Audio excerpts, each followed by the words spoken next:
Marina. Good to see everybody. We got Tammy on.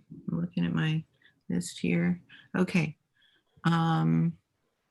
So first thing we're going to do, guys, was it's going to be super casual tonight, and we really planned it for a night when we could just have an opportunity for some of you all to connect with each other that maybe haven't connected so far. We knew we might have a real small group tonight, and so we're not doing a specific training, but we have a couple of guided breakouts to do. And the first thing we're going to start by doing actually is revisiting last month's challenge. So our December challenge was to practice using freeze frame. And for those of you who were on in November, you know what freeze frame is. If you weren't on in December. Yeah, in December. If you weren't on in December, we really recommend that you go into the Mighty Networks little thing that you got an invitation to, social net, sort of a social platform that we're using, community platform, and watch that video, because Rick did a really great teaching on care, balanced care versus overcare. And then we shared the freeze frame technique or strategy, which is really helpful. I can imagine that through the holidays, most of us have had some experience of overcare. And so anyway, we're curious to hear if anybody found yourself thinking of or being more aware of when you were in overcare, and were you able to shift maybe into balanced care as a result. So just feel free to hit unmute and share with us, and we'd love to hear from any of you who were able to catch that when it was happening, or even notice it. Because noticing it sometimes is just huge progress.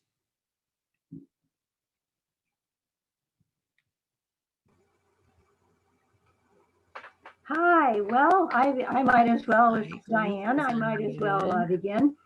And I thought Diane was. Diane, we're not, I'm seeing you talking and you were unmuted, but now, hold on. Oh, I know why. Okay, now I can hear you. Okay, can you hear me? Yeah. Good, okay. I used freeze frame and I kept score on my practice log here. Awesome. And 4 times, I found myself getting into overcare for various reasons. And I knowing what to call it really helps. Oh, name it, right. Name it, you can tame it. So I thought, oh, this is overcare. I'm feeling frustrated and anxious, and I'm going to get into freeze frame now. And it worked. It was great. That's awesome. That's awesome. Great to hear. Being aware, you're right, is so much of, for me anyway. And then also, like you said, having a name for it and just recognizing, being able to acknowledge, oh, that's what I'm experiencing right now. It kind of, even that takes some of the power out of it sometimes, of what I'm feeling, the overwhelmingness of it. I found myself going through some periods of overcare too, and sometimes not even really knowing, like being really aware of like what's making me feel anxious or frustrated or upset right now, and then just stopping and thinking about it, like, oh, it's this situation. And then, like you said, Diane, being able to go, oh, I'm in overcare right now. What am I, and then making that, and then shifting into just heart focused breathing and breathing through my heart, and then really just trying to take the significance out of it and really thinking, just get into a calm, coherent state, and then think about, okay, so how significant is this? Is this, I like to say this now to myself, is this loving to myself? Is what I'm doing right now loving to myself? Worrying about something, trying to be, being in a state where I feel like I have to perform for others or whatever it is, and and I'm worried, and it's causing some sort of stress or anxiety. What I do is I'll just ask myself, what you're doing right now, is it really helping you or not? Is it really loving to yourself or not? And then oftentimes I'll go into either freeze frame or something like that right after I do that, and just kind of let the significance go out. Anybody else experience where you noticed you were in overcare? This has been a hard month for me, sort of, in that we've been on winter break for 2 weeks, and then I was in quarantine before that. So I've really been spending a whole lot of time at home in really relaxation mode. So I really haven't had a need for it this month. So I was really still continuing to make sure that I do the heart math, the first exercise, and do that every day, and then I'll be ready to put this in once we go back to work on Monday. Oh, that's awesome, That's Lisa. awesome. Yeah, so you're using Quick Coherence still pretty regularly. Oh yeah, it's That's wonderful. all the time. That's I have to say, wonderful. I used it a lot through this month. I use Quick Coherence a lot. So for a whole variety of things, anywhere from sleep to just, family concerns with kids and different things. And so I use Freeze Frame as well. We had a granddaughter our 18-month-old granddaughter had made a surprise visit to the hospital with a really significant, long, complex looking seizure, and then multiple seizures. And so it's good news in the end, but it ended up being they transported her to Children's Hospital in Portland, and we're doing all kinds of testing. And we knew right away or pretty quickly it wasn't COVID, but they were concerned about some other pretty serious stuff. So anyway, I was using a lot of HeartMath at that time. So anyway, I was thankful to have it. Yeah. Anybody else? I get I'm using the heart math that if I'm using it daily, that I'm a lot calmer in the situations when they arise. And I'm finding, again, as mentioned, that having a name for it, and when you're in that situation, asking yourself, is this something I can change? Mhm. I go back to asking that, is this something that I can change? Mhm. And go back to that quick coherence, getting back in that frame of mind. It almost gives me a calmness to where I can relook at the situation and move forward. Mm-hmm. That's wonderful. And we That's know great there, to hear. yeah, that's awesome. What you just talked about was the fact that the research is showing, Just HeartMath's something. research is showing that we have more, when we get into a coherent state, we have more access into our intuition and our ability to really make better decisions. And so you just described that perfectly.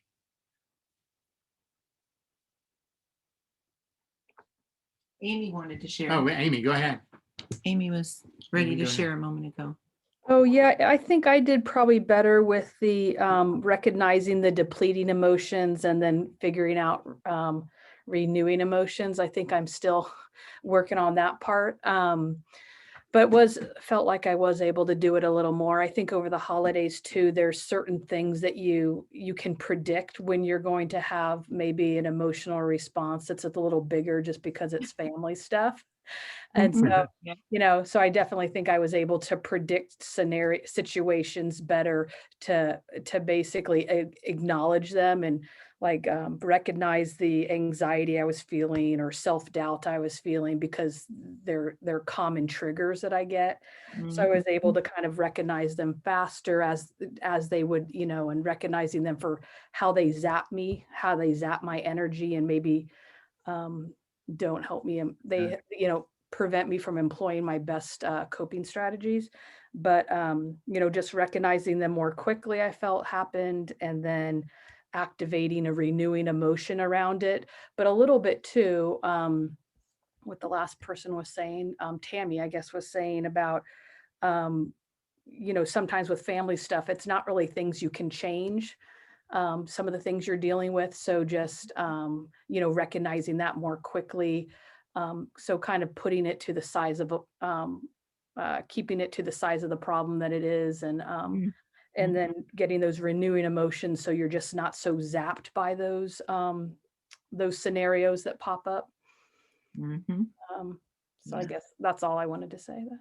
Thanks. No, thanks for sharing that. Yeah, that's awesome. When we've talked about, we know we all have those people, places, and things in our life that are triggers for us, aren't they? And then when we start recognizing those, and you can recognize those, and then realized that that doesn't have to be a trigger for me. There's something I can do about that. Like, I don't have to react in that way. We had a situation over Christmas where some of our family members all wanted to get together in this huge group. And we said, no, we're not going to do that. And a couple of members were not so happy about that. And it was sort of like, okay, well, we're going to have a big party at our house, and well, we won't be there, and so all of this stuff. And so we had a little family drama going on. And it was just like, at that point was like, typically I find myself getting activated by those things. And it was just like, no, I'm not going to go there. I mean, it's like, okay, so they can, right? And if you want to, you go ahead and have your party at your house and with the group of people you want to, but we're not gonna put anybody in danger in our home. And so it wasn't a judgment thing. It was more of like, I'm not going to allow you just do that. And if that's the way you feel, fine. But this is how I feel. And I'm going to take the significance out of it. I'm not going to make it a big thing for me and get really triggered by it. So yeah, I really love your example. Yeah. All these examples are great. Yeah, it's wonderful. Okay, well, we are going to jump to doing our first, preparing for our first breakout. So our first breakout is actually involves a scavenger hunt first.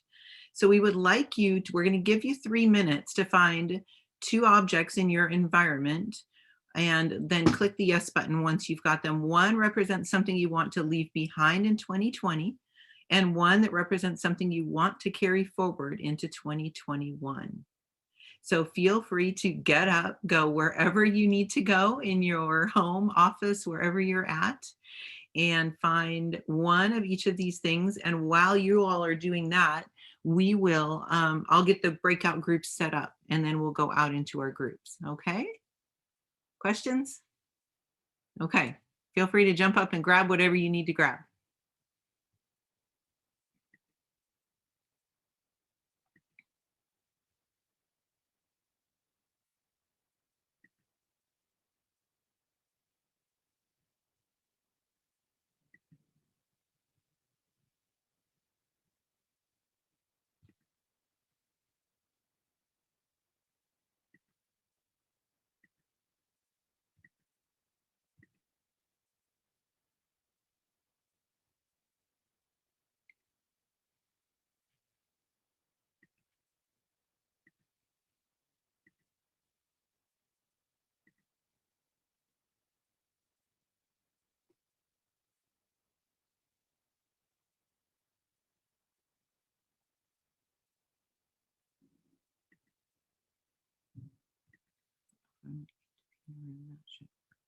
Okay. Got them all set up.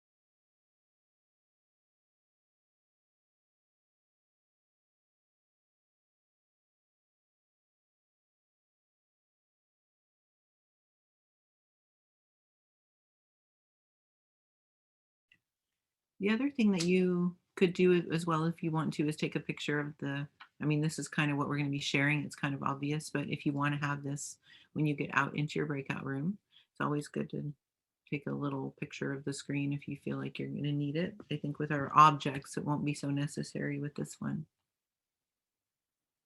Okay, looks like we have everybody back. So Rick and I are going to be jumping around here and trying to join you out in breakout rooms as well for these. And so I'll break us into breakout rooms. The thing I won't be able to do though is run a timer. So if someone in your group, when you get out there, could agree to be your person to set a timer, I am going to set a timer for 15 minutes, but I Actually, for this one, we're probably going to do, let's say 12 minutes. So if someone in your group will set a timer for 12 minutes and then kind of help everybody make sure that we take turns so that everybody gets their opportunity to share, that would be fantastic, because I won't be doing the little messages out to the rooms if I'm participating in a group. So any questions before we head out? Okay, we're going to be in groups of 3 to 4, and we'll just see everybody. Oh, that's okay. It might be on the very first screen, I think. Okay, I'm going to open up the rooms then, and so we'll go out and we'll share about these. You can share other things if you have extra time, but we just wanted you to have more time to share with one another than what we typically have. And then we have one more breakout after this where we'll shuffle things again, and then we'll do one more breakout. So here we go. 12 minutes. So this now, I'm going to mute this computer. And then when you go out, you'll have to unmute your computer.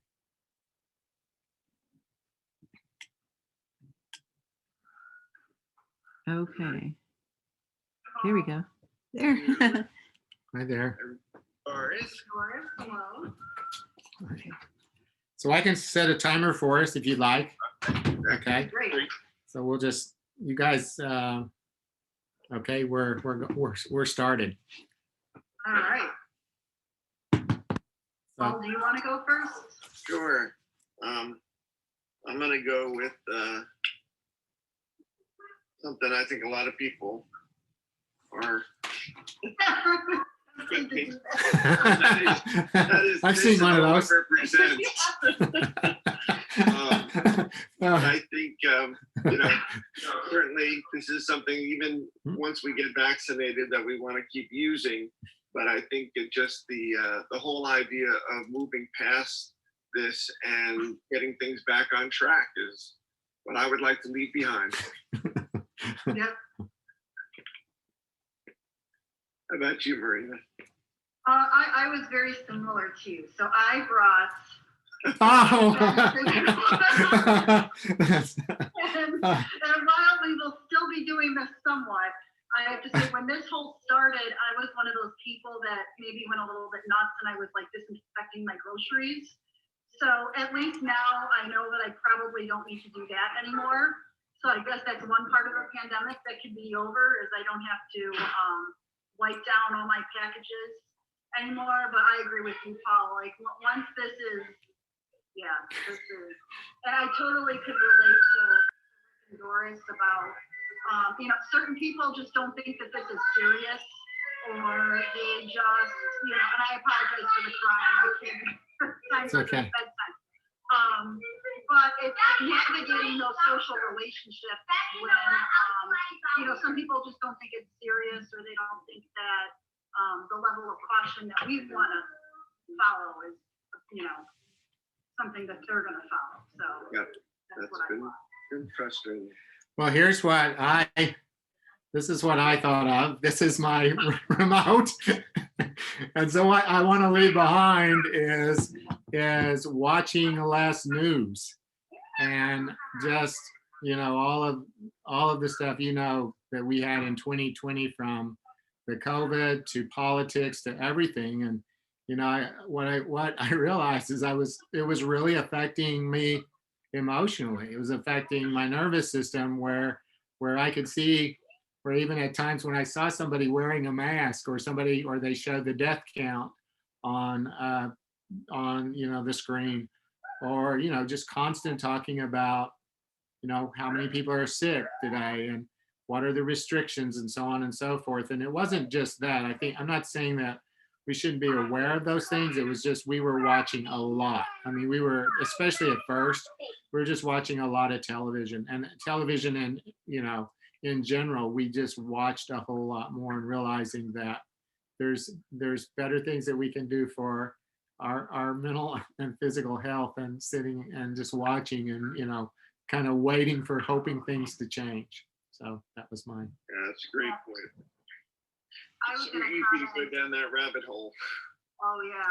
I was going to comment. I had a real tough time with this in the beginning. Like, my heart rate was real high and everything. And so I tend to not watch the news anyway, but I do like to be informed. So what I found worked for me is I have the Chicago Tribune, because that's where I live. And then I subscribe to the New York Times, and I control when I look at it. So, you know, I read my one paper in the morning with my coffee, and then I'm done. And I took all my alerts off my phone because that was doing it too. You know, you'd be in the middle of the day and then they go, oh, now we've topped this many deaths. So that would just in the middle of the day, my heart rate would go right up. But that way I was able to be informed without, you know, watching it for a long period of time, or that's my one little paper and now I'm done for 24 hours.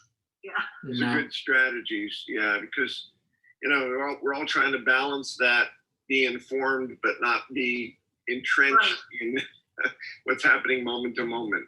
Exactly. Yeah. Oh, absolutely. All right, guys. So what do you want to do? What's one thing you want to create more of moving forward? Well, this is not a commercial, and Rick and Doris did not pay me to do this, but this is my notebook for this community. Oh, that's And right.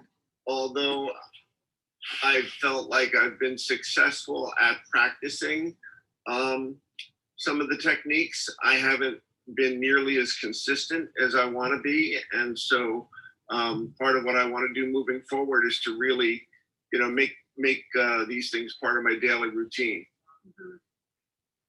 I love that. I love that too. Go ahead. No, go ahead. Go ahead. I was just going to comment. I like your idea of putting it all in a binder, because I right now have an accordion file that I've been putting my stuff in. But I think a binder would be much better. And that's something that you could then keep by your bed or carry it with you. So I love that idea, Paul. Yeah, I love it too. Yeah, thanks. And, you know, for when you talked about how difficult it is sometimes to be consistent, I struggle in that area as well. And we teach it, we're doing it. I do it every day, but we've set a time that we do it every evening. And then, but sometimes I'll just like, you know, I could do this right now. It would really help me. So even I've been working on being more consistent as well. I mean, it isn't that easy. You think, oh, I can just sit down for, you know, you can do it standing up, walking, right? Yeah. But it's Yeah. just, you know, it's just a habit that we just have to form, and so I like that. So I'm working on that as well. So I brought something similar. I got, because I just researched some things to help me be a little bit more mindful. So I got this, I just got on Amazon. And what I liked about it is it's kind of like a gratitude journal. You can't really tell, but it gives you little prompts each day. So I kind of liked that because I've tried a gratitude journal before. I've tried the one where it's like supposed to last you for 5 years. But that, I don't know if you've seen those, but that creates more anxiety for me. Because what happens then, like I get off the horse and I'll go, oh no, I ruined it. You know? I ruined the gratitude journal. So anyway, you know, there's just like, you know, I could do it. There's no pressure where it has to be every day or, you know, so I'm That's a looking good forward way, to yeah. that. So I'm going to keep that by my bed. And Paul, I think I'm going to do what you did too. I'm probably going to put a binder for this stuff because then that will prompt me to do those when I'm in bed, or that's just where I like to go because it's away from my kids. So Yeah, absolutely. No, that's awesome. That's awesome.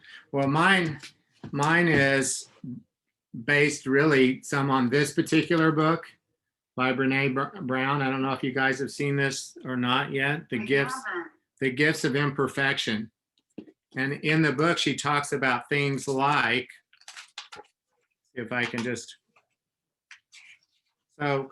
cultivating gratitude and joy, cultivating intuition and trusting faith, cultivating play and rest, cultivating meaningful work, letting go of self-doubt, letting go of being cool, always in control, letting go of fear, and so on and so forth. And so mine, the thing that I want to create more of is just, there's kind of two things that are related together, more just calmness and stillness in my life and in my nervous system as well.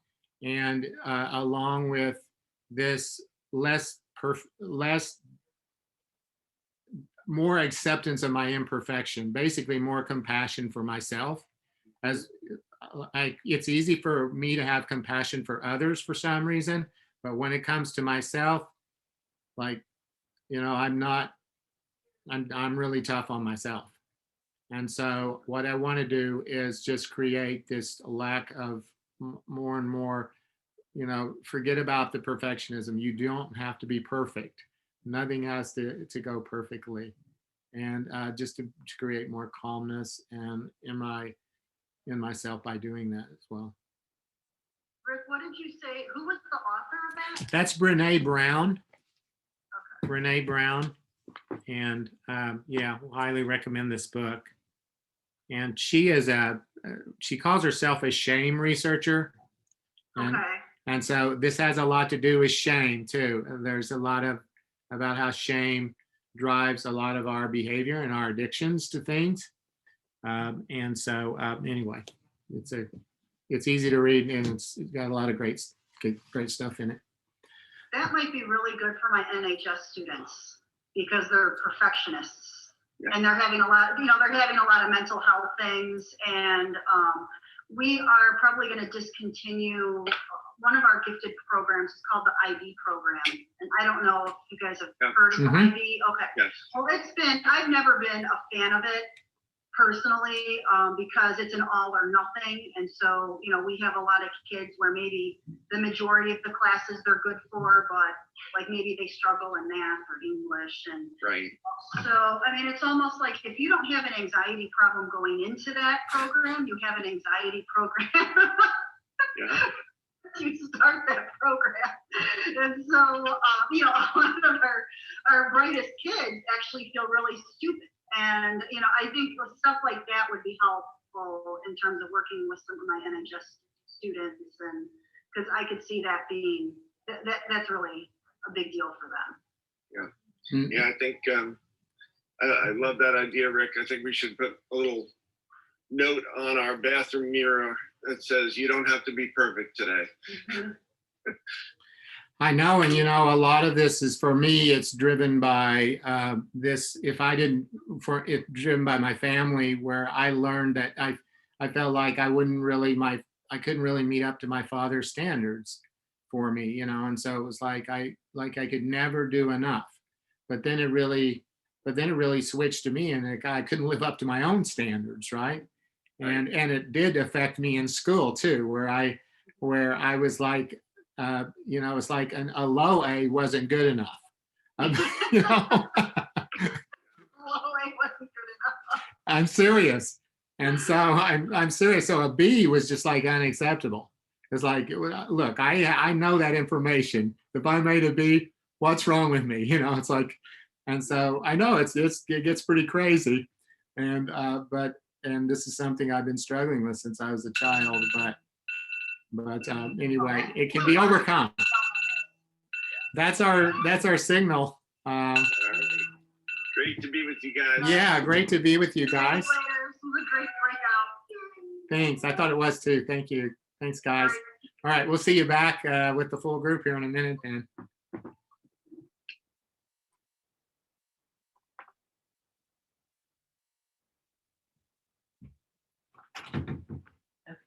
You already hit the button for close all rooms. Okay.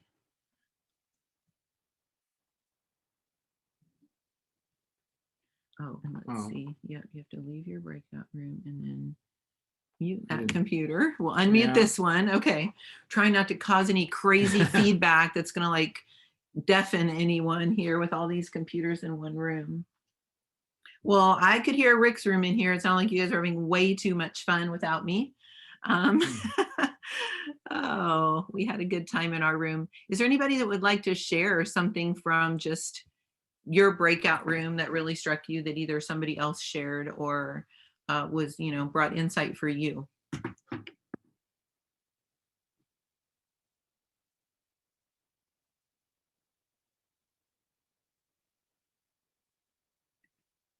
Okay. Well, You have I can say that we had a COVID theme in our first Yeah, for what we wanted to leave Leave behind. behind, Yeah, that was great. yeah. We had masks and disinfectants, and and I had my remote control to turn off the news, so not watch Yes. so much news and so on. So it was really great. Yeah, we had lots of good sharing in our breakout room too, and just folks finding more time for reflecting on things that were important to us during this time and realizing what is and maybe what we can let go of a little bit. So that was kind of a theme, I think, for us.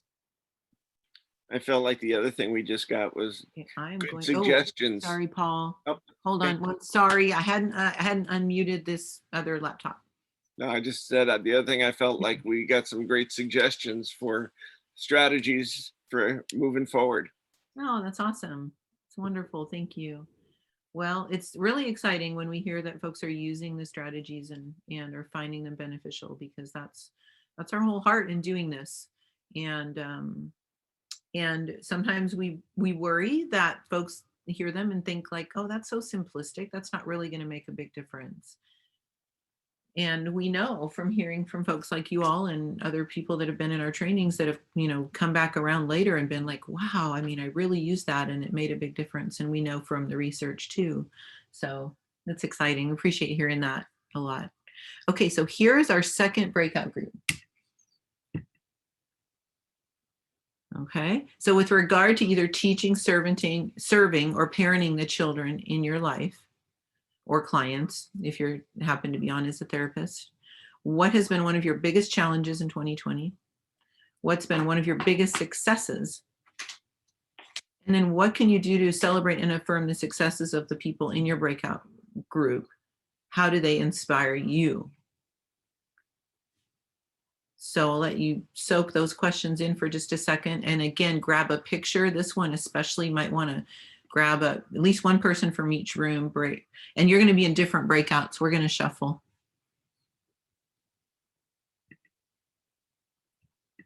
Breakout rooms, recreate. Couldn't you want to leave them all? You want to leave it to the group Oh, together? sorry, guys. I didn't realize that was going to switch when You want I, to leave the group together? the same group Just together. everybody together. Oh, everybody together. We could do that. Yeah. We have, we only have 20 minutes. I think we better do a breakout where there's only enough time to like share for 3 people. Okay. Yeah, sorry. Okay. I have to move the gallery screen. Oops. Okay. Move to room 4. And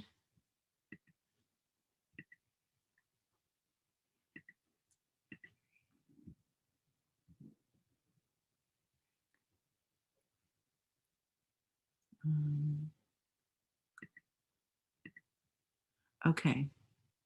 All right. So I think we're set in right size groups now. So I'm guessing enough people got a picture of that will be okay with in each of the rooms. Biggest Let me challenges, pop biggest it back up successes. here. There we go. Mhm. And what can you do to celebrate and affirm the successes in your breakout group right now? Mhm. How do they? Here we go. Okay. All right. So I'm going to open the rooms. And again, let's do 12 minutes. So we'll have time to finish out a couple more things before we end tonight. Okay. So if someone would grab that timer in each group again, that'd be great. All right. Here we go. Okay. Oh, and I'll mute this. And turn on your volume. And unmute. There you go. Oh, you want. Well, okay. Good. Hi. Hi guys. Hi. So I can keep time if you like. Oh, okay. I set a timer too, but I can turn it off. Well, no, go ahead. You can go ahead then if you've already got it set. Oh, okay. That's fine. Got it. Thanks, Diane.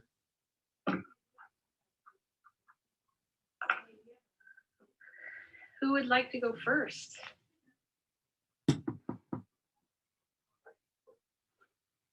Okay. Yeah, go ahead. Go ahead. Biggest challenge. I haven't been teaching because I've been on sabbatical, but I also have a coaching practice. And I had a client that I felt really bad about because this poor individual was feeling a lot of stress and a lot of depression. She is in the Middle East as a humanitarian worker, and I couldn't fix it. And I get into overcare when I feel like I've got to fix everybody else's problems. So that was my biggest challenge. My biggest success was recognizing this fact. And after our last meeting, I taught her, I said, okay, heart math, heart focused breathing, and quick coherence. Well, this made a major difference. She was doing her own breathing, and I didn't need to do that for her. And the next time we met for coaching on Skype, she said, I feel so much more calm and in charge of my life. And That's she awesome. had goals and plans. And I realized that, you know, I can do myself a favor by not trying to fix people. It makes me feel more coherent. And actually, the heart math techniques helped my client. So it was a win-win. That is awesome. Cool. That's Very awesome. nice. Yeah, she's now gotten a scholarship to go to grad school to study positive psychology because she really believes in this stuff. Oh, that's awesome. That's even more awesome. That's Yeah. great.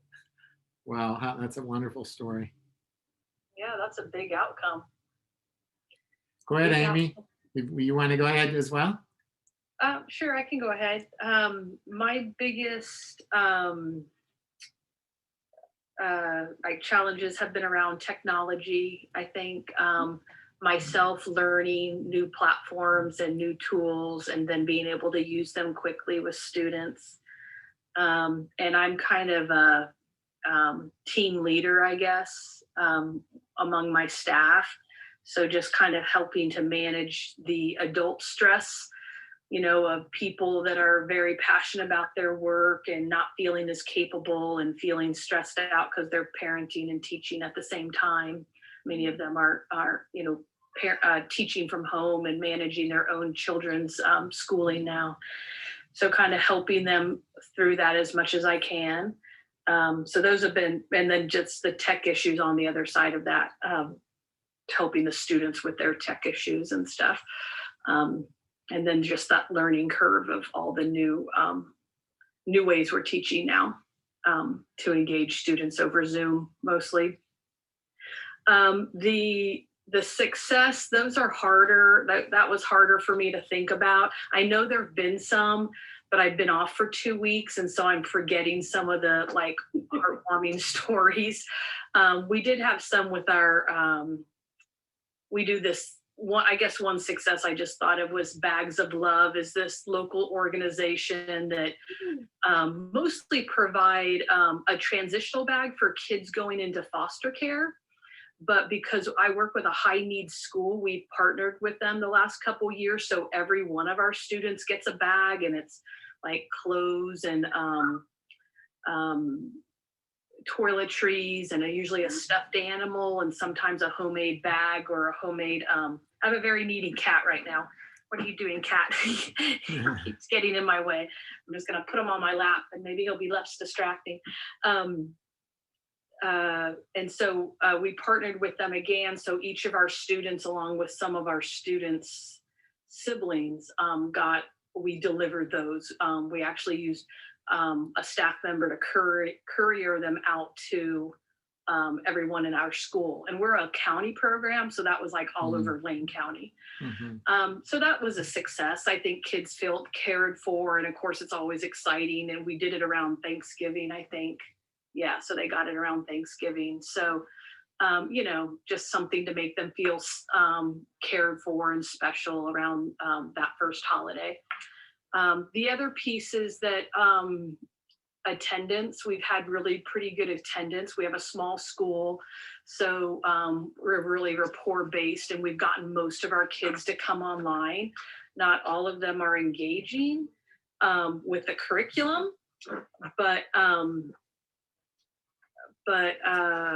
they're coming, which we think is significant for serving them with their mental health needs. So, sometimes they show up without their camera on, but we're like, they're showing up. Why are they showing up? Well, they're showing up for the connection, I think, and to stay part of this small community we have. Some of them aren't talking to us much.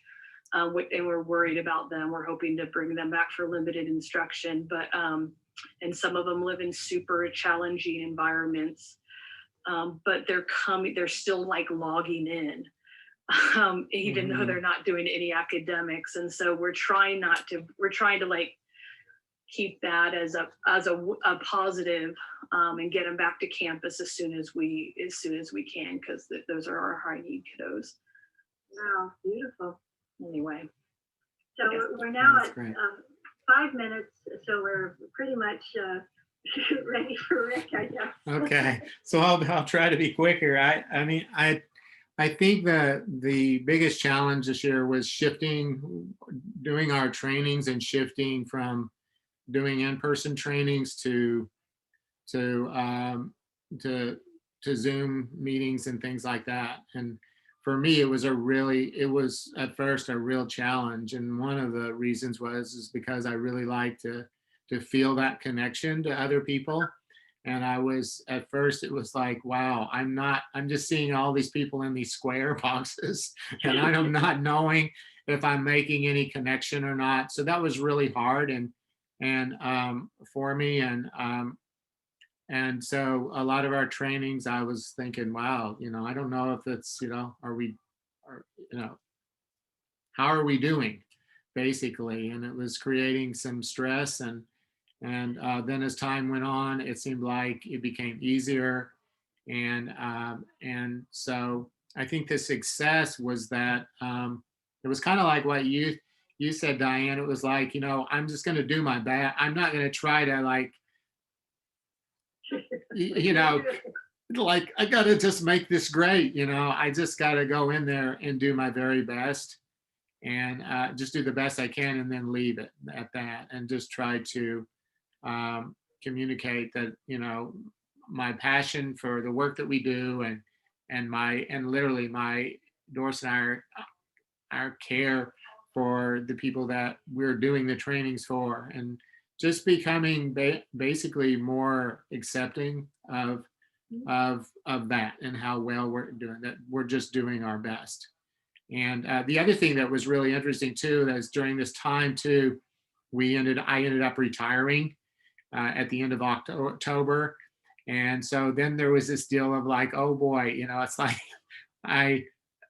with everything that was going on as far as COVID and in our country and everything.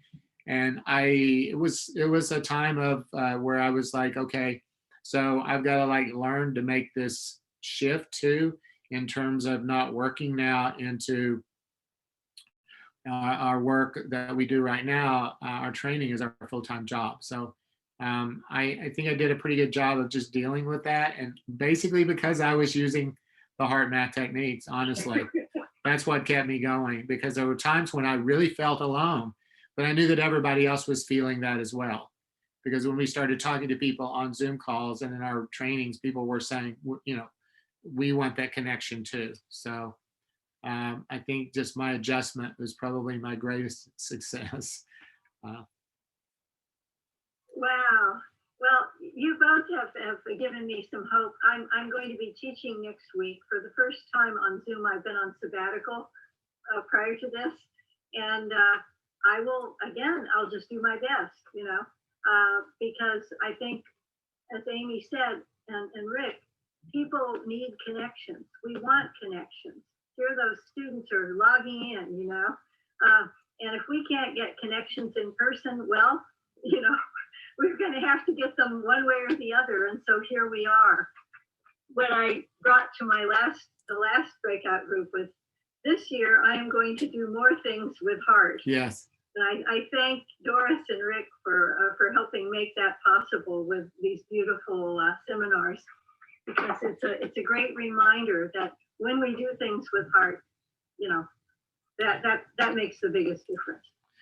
Well, Amy, I know Diane a little bit here, and I can tell you, Diane is just exemplifies what heart is. I mean, you really do, Diane, and so you've inspired me just by being you. So, and having known you.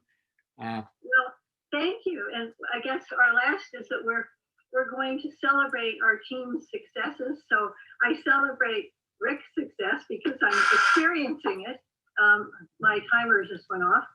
I'm celebrating Amy's success in staying in touch with those students. And they want to be connected, and that makes all the difference in the world, you know. Yeah, I wanted to add, Amy, you're what you said, and just staying connected with those kids.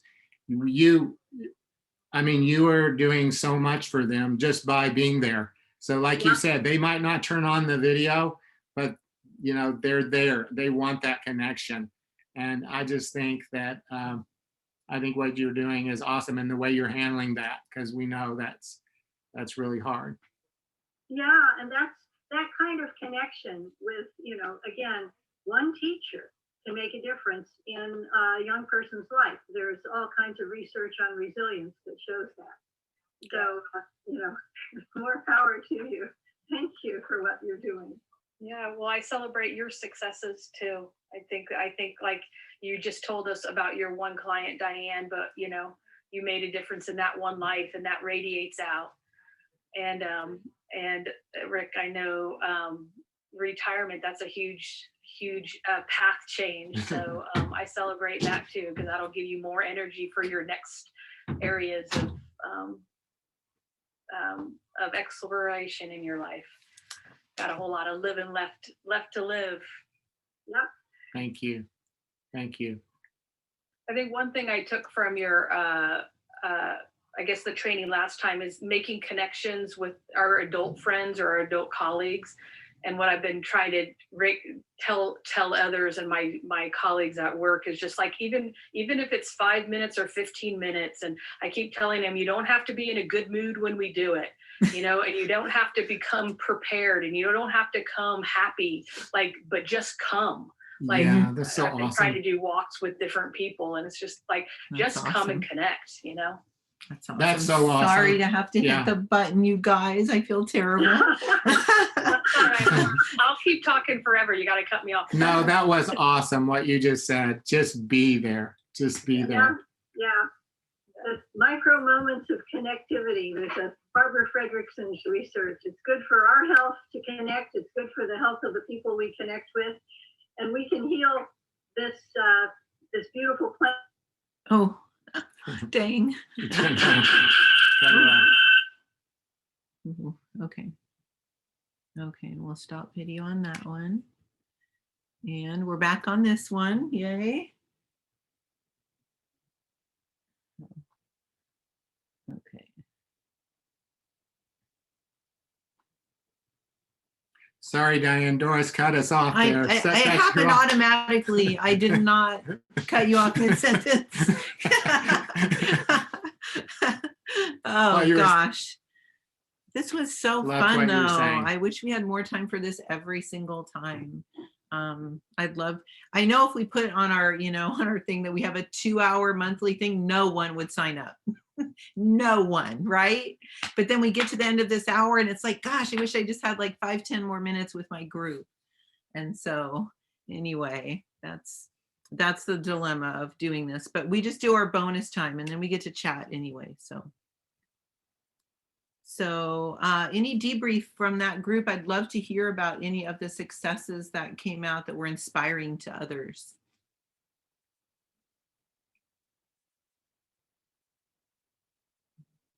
Anybody would like to share that came out in your group?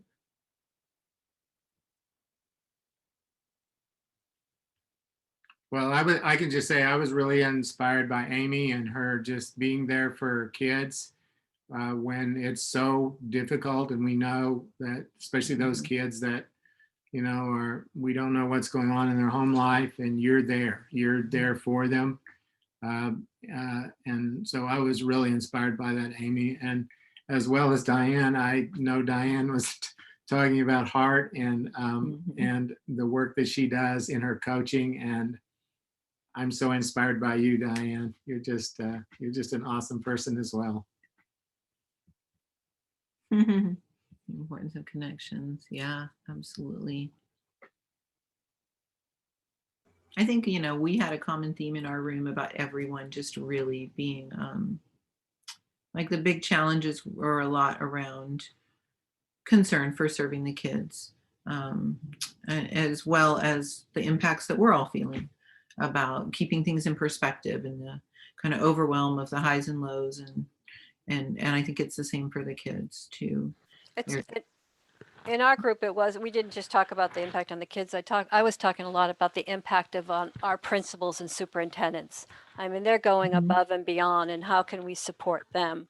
Because they're working 7 days a week. I mean, if there's an outbreak, they get a call on a weekend, and they're calling families and they're calling teachers, and they're never getting time off. And, you know, they're working long hours and trying to shuffle angry teachers and angry parents and kids, and, you know, and the superintendent with everything changing all the time. So, you know, try to be supportive of them too. Yeah. It's hard for them. Well, Rick will remember me saying so many times in the first few months of COVID that I felt such compassion for all these leaders, all the administrators who no one ever knew that this is what we were signing up for, right? And not something that anyone was ever trained to really have a skill set for necessarily. Like it took a unique combination of so many different skills. And then every time you thought you had it figured out, the game would change.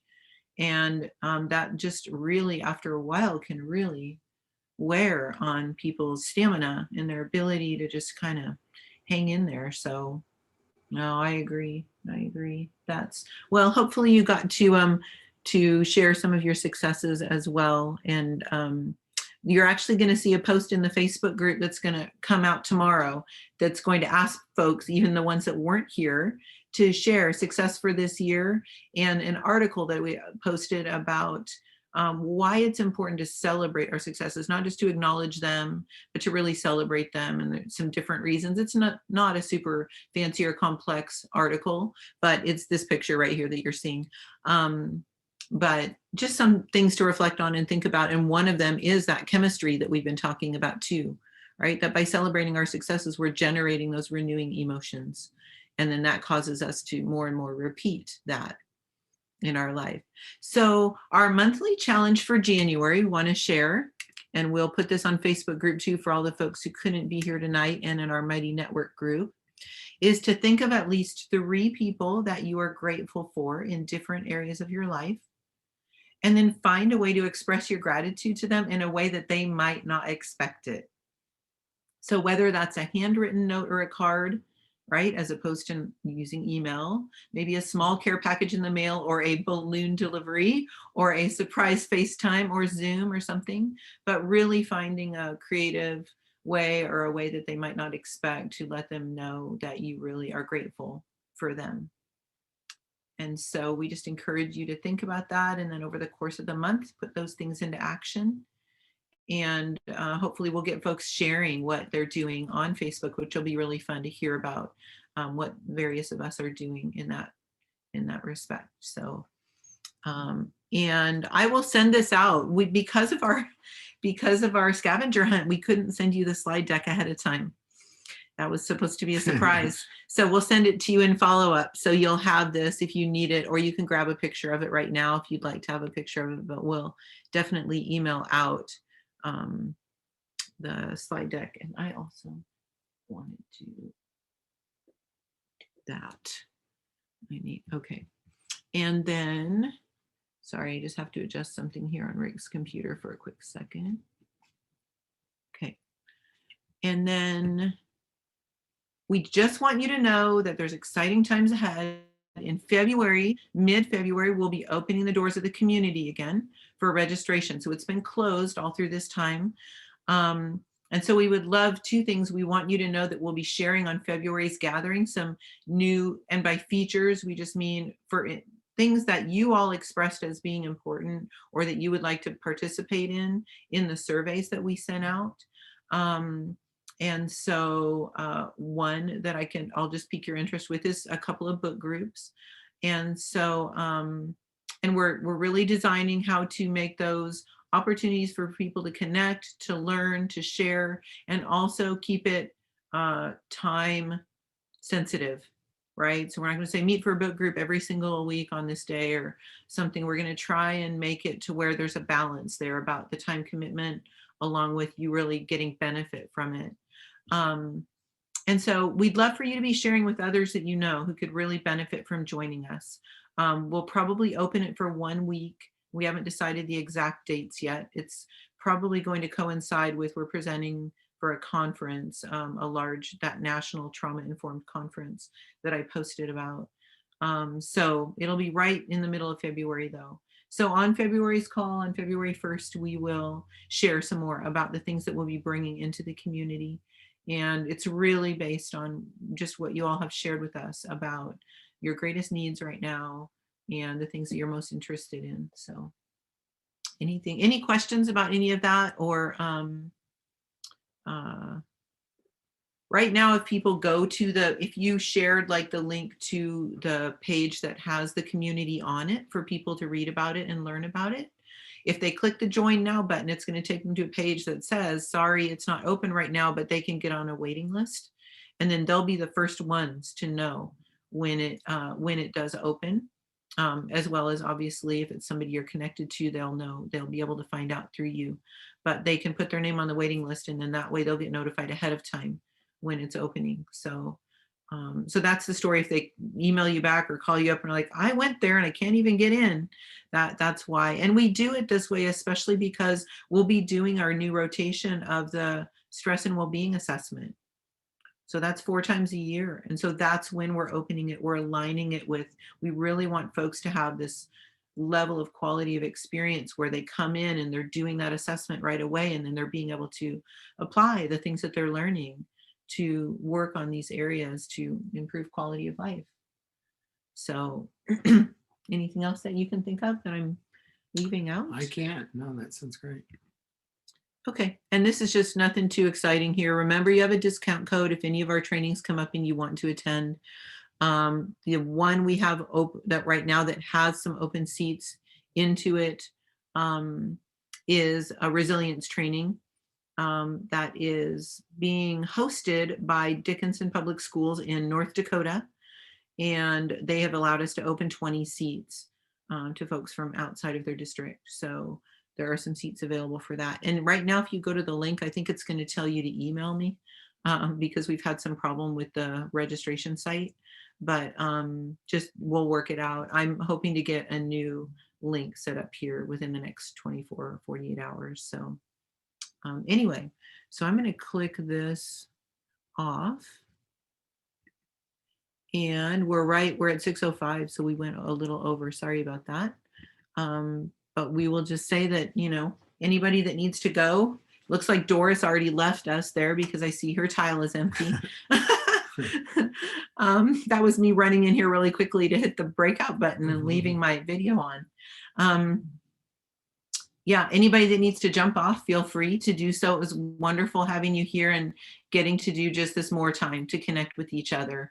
I think that we need to make some nights just for this as an activity, right? Where we just do this and have a couple rotations and connect with new people. So, so anyway, that'll be something for the agenda. Somebody's unmuted that wanted. Me.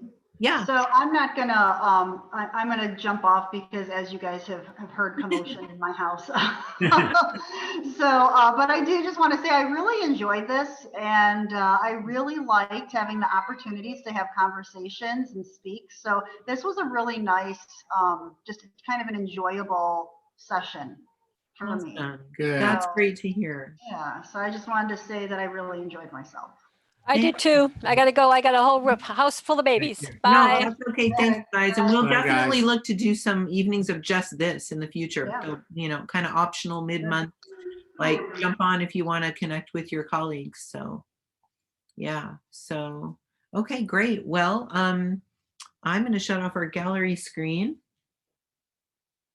Bye, Paul. And Bye, Paul. yep. Bye. It's Bye. later Bye, for you, Tammy. much later. And we'll stay on and chat for a while here if anybody wants to stay on with us. I'm going to take this gallery screen off. There we go. Okay, and we can take this one off. All right. Hey. My gosh, they're a small group. Yes.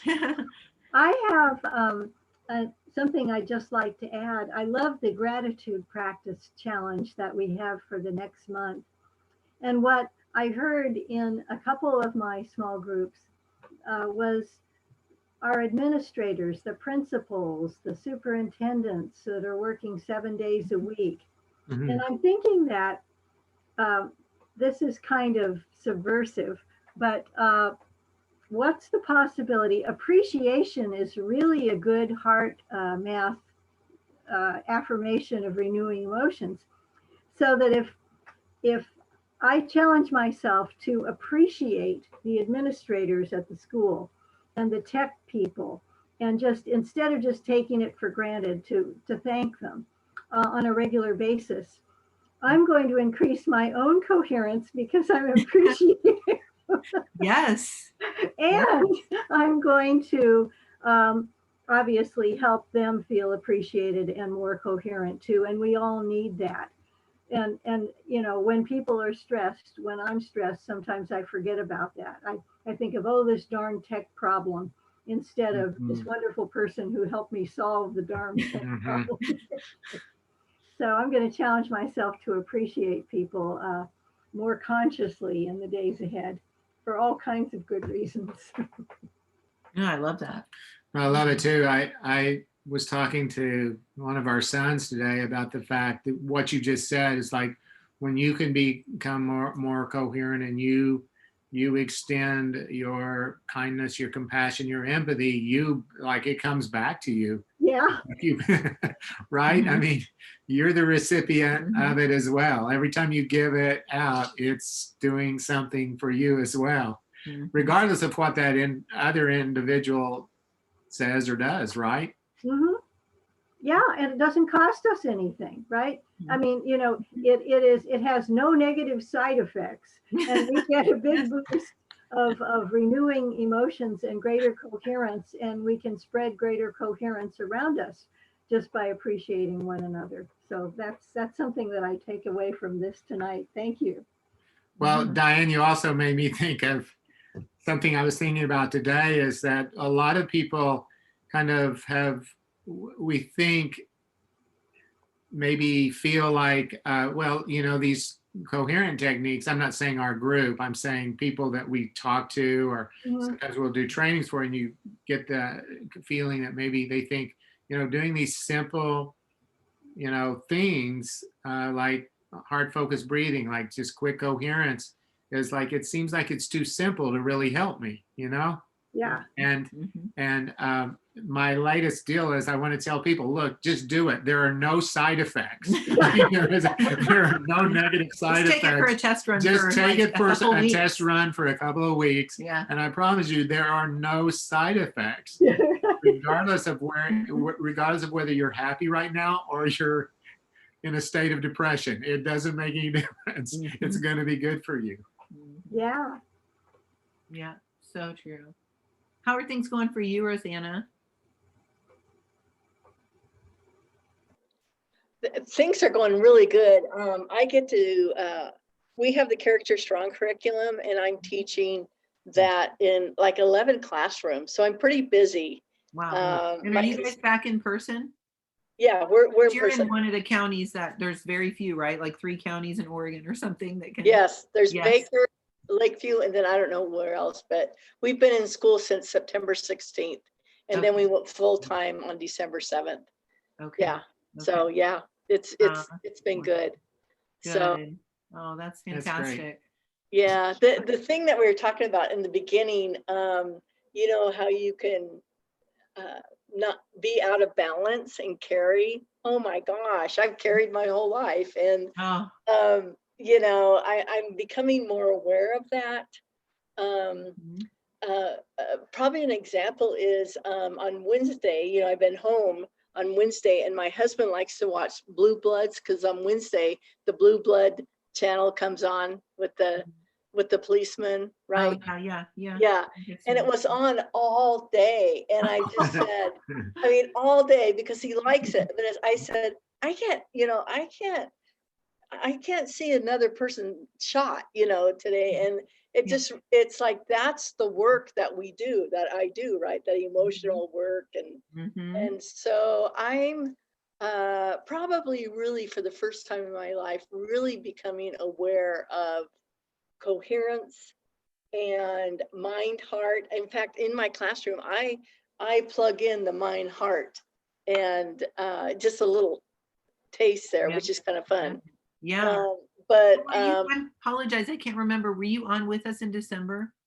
no, I wasn't. Okay. Yeah. So you would really enjoy just jumping to Mighty Networks and watch that video. Yeah, no, I wasn't. The video of the teaching is only probably about 20 minutes or so. Okay, yeah. But really, really good. And then the practice that goes along with it. Okay, all right, yeah. Yeah. I need it. And I'm just at a point in my life where it's like, you know, you only have so much to give and healthy enough at this point in time to acknowledge it or be aware of it, which you guys have probably already taught, right? Yeah. So anyway. Yeah, but and that awareness is the key. I mean, becoming aware of where you're at emotionally, physically, your energy level, like you're saying, your emotional level, you're aware of your regulation and your own coherence. Becoming aware of that is critical to making a change, because most of us aren't, right? When we're in the right. Well, as a survivor, you know, as a kid, you just kind of do it. But you know, I'm 63 and you only have so much energy. And so, and I think that's, you know, plus maturity and yeah, it's just where I'm at. And so I'm so glad that I get to take these classes. I hope I don't have to miss any more. It was pretty busy for us. Oh yeah. December. Yeah. Well, and that's why we have the replays. We know that, you know, there will be times when people have to miss and they really do want to catch up on what was shared. And then also the reason we planted it on like the first of the month as opposed to being the first Wednesday of the month or whatever, is we wanted it to be on different nights of the week ongoing, so it wouldn't prevent anybody from always missing, or, you know, if they have something else. So yeah. It's so helpful. I'm still hoping that you guys get to come to Lakeview sometime. That's still that would be fantastic. Yeah, it would be. Well, we've been out and done in-person training in the last couple months in Harney, at Harney ESD, and that's out in Eastern Oregon. In Eastern Oregon too, Diane. It's out near, like, north of where Rosanna's at, and and they're talking about having us come out to Malheur too. So is the trauma barometer? Can you guys tell it's increasing? Obviously they say suicides are, I mean, can you feel it, sense it? Do you have surveys? Do you have documentation that within the school system yet it is? Do we know? Not within, I've seen a lot of documentation. I don't know if it was through the Oregon Education Department or whatever. I think it was, but I mean, it is definitely, and Diane can speak to this as well. I'm sure it's like, the rates of mental health disorders are up. We work with a mental health agency in Washington State, and they're just like, I mean, and a lot. I mean, yeah, it's up in just about all areas. All the numbers. I mean, you know, prescriptions of medications for anxiety and depression are up, like, significantly, and we keep seeing all this you know, pieces of data fly across the radar that are I don't know. It really seems like the. Yeah. Go ahead, Diane, and you can speak to this. I muted. I muted myself because my dog is in here and I didn't want her to join the conversation. There's, all my colleagues who are therapists, their practices are full. They're, you know, everything is just up to here. And there's this epidemic of loneliness in our country. And it was bad enough before COVID. And now it's even worse. Loneliness, isolation, depression. So we really need to connect with each other, which is a theme that came up in the group that I was in last. and the idea of the gratitude practice, appreciating other people, just making those little connections. I mean, we don't see each other in our neighborhood anymore. Well, I walk my dog around with a mask on, and you can't really smile, and nobody's going to see it. So you wave. We need that human contact, and without it, our mental health goes down. So whatever we can do to help people feel connected, even virtually, I think is really, really vital. I wanted to, Diane, if you can see this book, and this is you too, Roseanne, this is an incredible book this is called Polyvagal Exercises for Safety and Connection. But this is written by a lady who I don't know, but it is really about Stephen Porges's polyvagal theory and some exercises in here. And it's not like real technical. It is just really good.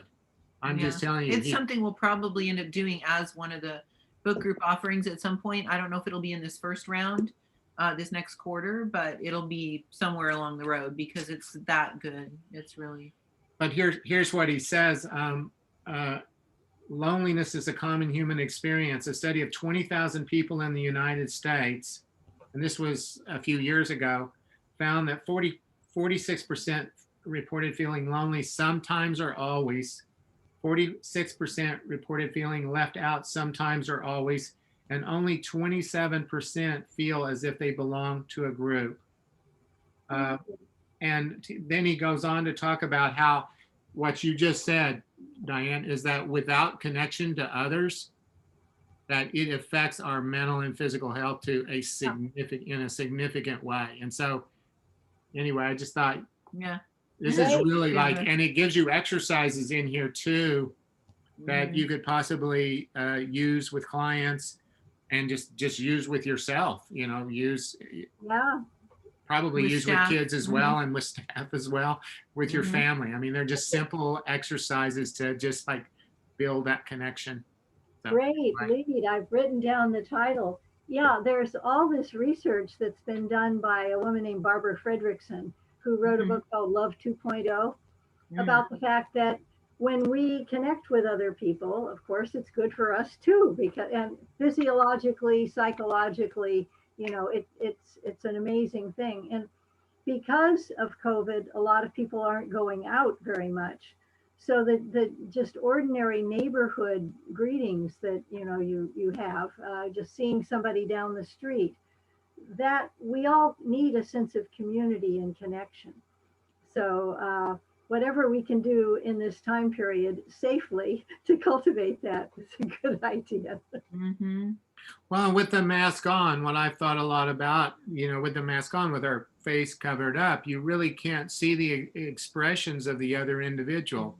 And, if someone's smiling at you, maybe you can tell, but you really can't fully experience that. And Bruce Perry has said that, just a simple smile and be, that is a dose of positive stress that really affects your nervous system, right?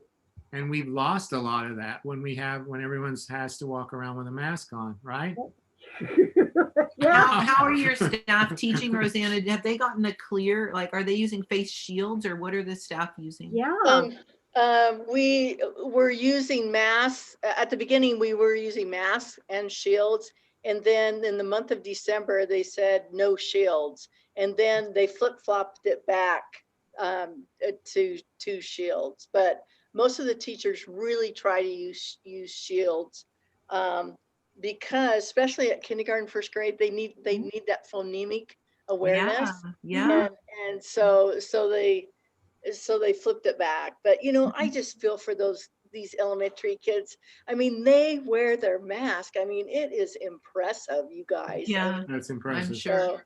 But I've got to tell you, I've missed the last two classes, and I really sense within this class, even though it was small, that we are connecting, and it feels so alive. And so I'm excited for the February group to come, because there's something about what we do that you can't talk about Yeah.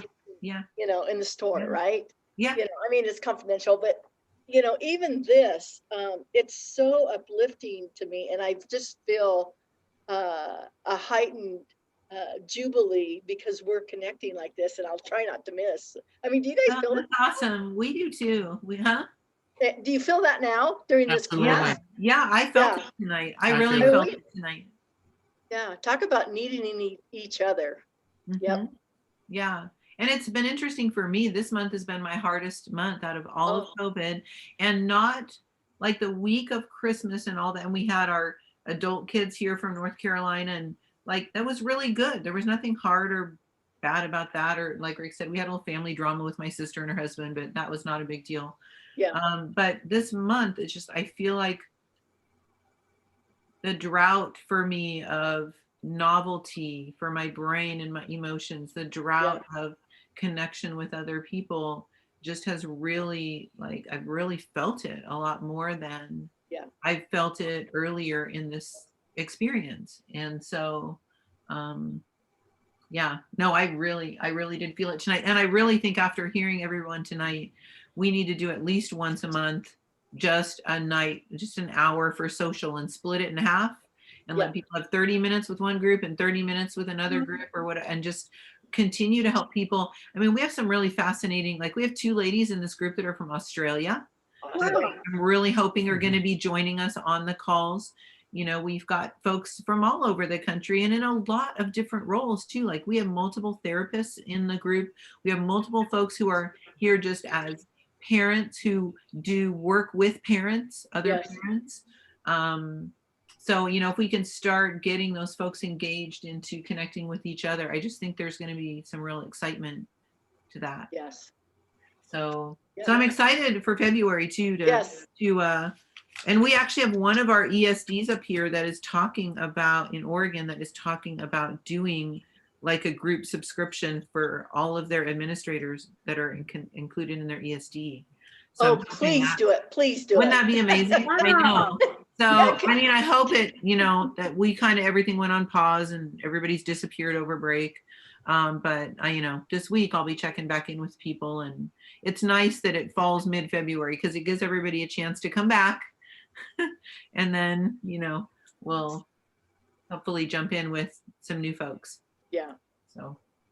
Well, your feedback about the connection was really helpful. Thank you so much. I mean, that's what we have been really hoping for. Yeah. Yeah. Did you want to say something, Diane? Sorry. No, I just wanted to agree with Rosanna. I totally support this idea of connection. That's what we need to do to heal our broken country. You know, e pluribus unum, right? Yeah. Out of many, one. We need to get that one back together again. And you all are doing things that are so important on so many levels and modeling for us what we can do in our own particular school districts, families, and communities. So thanks. Thank you very much. Happy New Year. Thank you. No, we're excited for this to be a space where we all come together around things that are positive, that we all want to further, purposes that we want to further, which are healing, connection, all those things. And I think so many people have a need for that. So, and have that freedom to be vulnerable too, and and be safe and feel safe. That, you know, I can say whatever I need to say. I can tell you whatever, you know, and feel safe in doing that and accept it. And I think that's really happening in the group. So Yeah. For sure. There just seems to be much understanding. There's common ground and much understanding. Yeah, I agree. Yeah, I agree too. I was definitely feeling it. Well, have a wonderful rest of the night, ladies. A wonderful January, and hopefully we'll get one of these planted mid-January. There's no reason we need to wait till February for this. Oh, good. So we'll maybe throw one of these nights in mid-January and just do a connection night. Okay. So. Thank you for making our new year brighter. Peace to you. Absolutely. Thank you for being here with us. Happy New Year, you guys. Thanks, Rosanna. Take care out there. Happy New Year. Thanks. Same to you. Bye-bye, guys. Bye-bye.